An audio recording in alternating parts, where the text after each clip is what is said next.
নিরাপত্তাজনিত কারণে মুস্তাফিজকে আইপিএলের একটা দল থেকে বাদ দেওয়া হয়েছিল।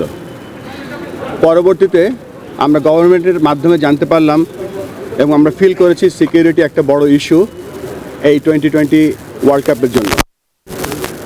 জানার সাথে সাথে আমরা আইসিসির সাথে যোগাযোগ করেছি 4th জানুয়ারি, এবং 4th জানুয়ারি আমরা জানিয়েছি যে this is the situation, give us an alternate venue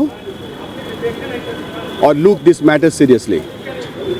পরবর্তীতে বিভিন্ন পর্যায়ে আমাদের সাথে যোগাযোগ হয়েছে এবং যোগাযোগের এক পর্যায়ে আমরা এস্টাবলিশ করতে পেরেছিলাম যে এই সিকিউরিটির কারণে আইসিসি বিভিন্ন পদক্ষেপ নিয়েছে এবং রিসেন্টলি আইসিসি বিভিন্ন সময় 1996, 2003 যে ঘটনাগুলো ঘটেছিল সেগুলো বলার চেষ্টা করেছে।